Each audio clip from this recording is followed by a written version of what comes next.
It is Saturday, July 16th I have today. no idea. I know, it's the middle of July here in Arizona in 2022. It is the dog days of summer for all of us here, at least in the northern hemisphere, and it is hot. It's really hot. It's supposed to be 111, 112 today. That's Fahrenheit. I don't know what that equates to Celsius. I don't know, mid 40s or something like that. Last week, one of the things we didn't show everybody is we actually got the installation for the gate leading into the sorghum, and that was important for you this week.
So you can see how easy that is for us to get the door installed, but you went ahead and used the door. So what did you get done this week?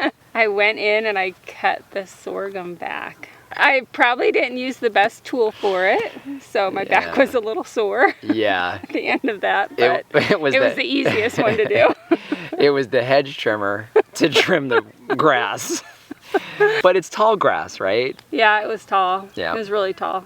So the plan for that area is going to be the turkeys that are actually coming at the beginning of next week, right? Yes. So we have to get ready for those guys. Those are our Thanksgiving turkeys for folks that have bought them from us already. Public service announcement. If you're here in Arizona and you have not joined our customer email list, please do that, especially if you want to be in on all the cool events and workshops that we have planned for this fall. We just started doing that.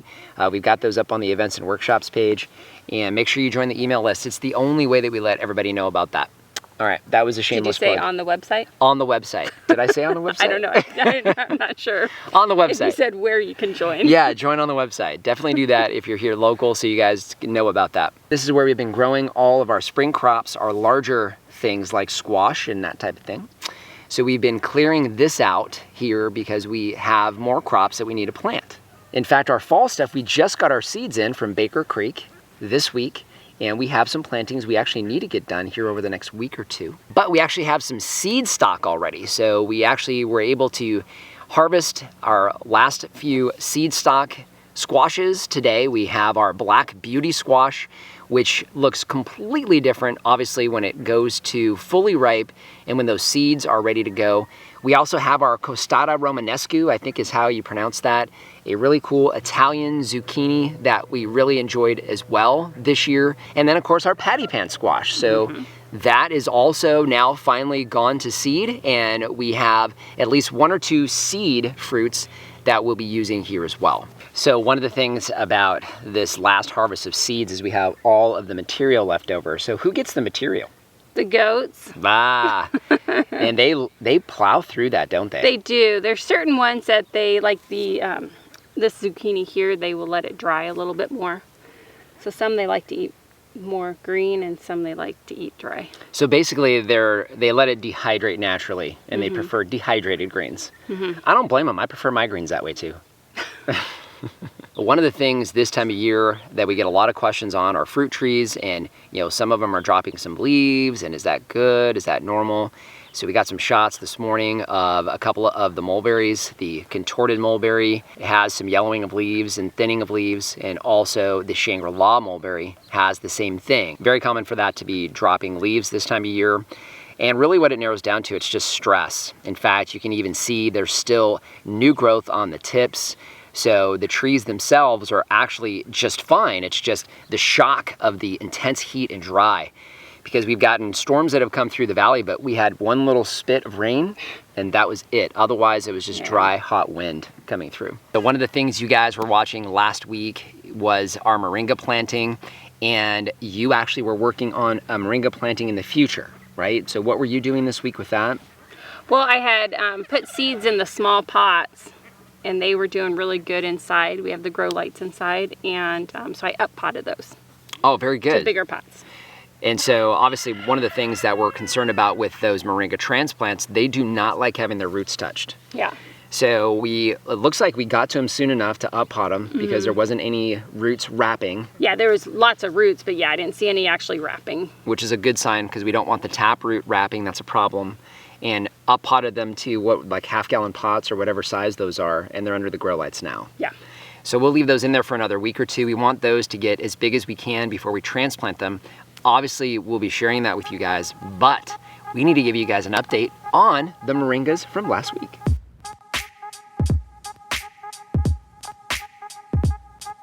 I have our transplanted moringa tree here. This is the one that we had in a very, very large pot that had been sitting there for a couple years. One of the things about moringas is a concern with transplanting. They do not like to have their roots messed with. But this tree is coming back really, really strong. It held onto the pods without an issue. It's pushing out brand new growth, which is great to see. And in fact, it's growing very, very strongly. You guys watched us last week, go through the process of planting our moringa seeds. We shared with you exactly what we're doing with the soil itself to start these seeds. Now keep in mind with these seeds, these are actually from the old farm. We harvested all of the seeds almost 4 years ago to the date. So the concern was germination rate. Well, we planted 33 seeds around our turkey pasture. Out of the 33 seeds, by Wednesday, we started to see sprouting. That was 5 days in. We started to get sprouting of those seeds. And here we are 8 days later, and we have 28 of those 33 seeds that have sprouted. So technically we have 28 plus 1, so 29 moringa trees now growing on this farm. Now, of course, those newly planted trees are tiny, but that beautiful green, knowing that those can get much, much bigger very quickly here over the summer is really exciting to see.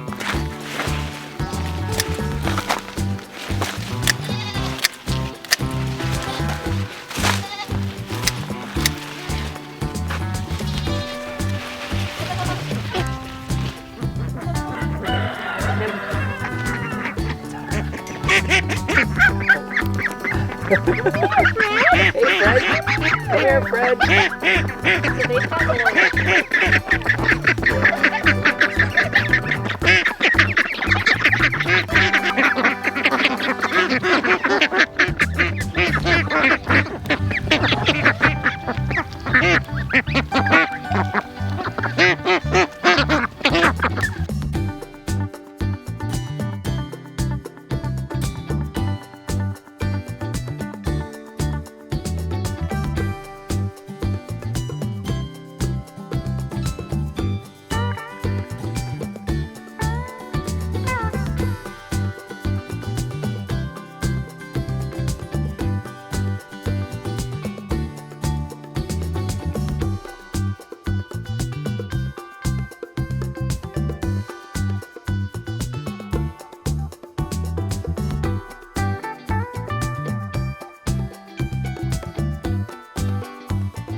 We're in the middle of July, which means our spring growing season is basically done.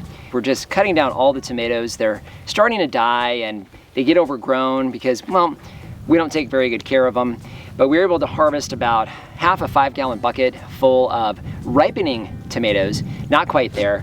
One thing I think was amazing was the size of this guy here, and he didn't split at all. So we're gonna go back and take a look at which one of these it was that we planted here, because we noticed that they get nice and big and they don't split as bad as the other varieties.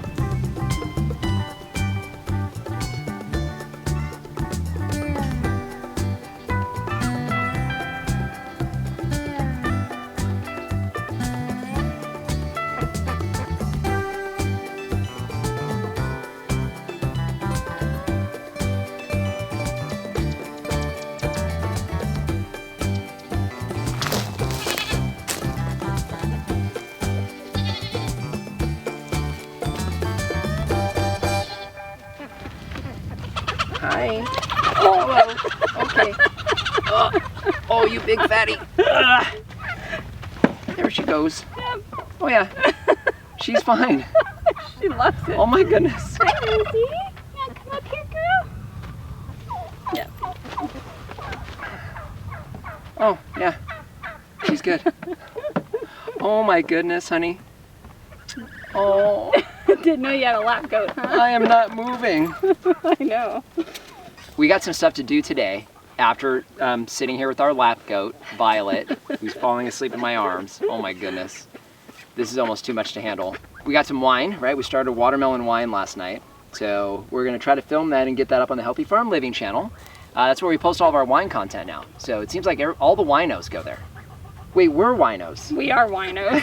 We're absolutely winos. No doubt about it. So just want to thank you guys for joining us today. If you haven't done so already, subscribe to the channel. We cover a lot of things here on this newly establishing farm in the Arizona desert, but would love to see you on a regular basis. Any questions or comments, please leave those in the comment section down below. And our Amazon shop, I'll leave a link down in the description. That is a free, painless way to help support the channel. If you start with a link down below, it doesn't matter what you buy, it helps to support us here. So just want to thank you for joining us today and remind you, if we can farm on the edge of nowhere, So can you. All right, so which one of us is getting up to turn the camera off? I can't. She's laying on me. I know. I'm literally stuck here. Oh well. All right. You're okay, girl. Yep. Yeah, I'm thinking that'll definitely will. Go ahead and sit down a little bit so I can actually see. Like sit. Put your butt down. Oh. You are such a sweetheart.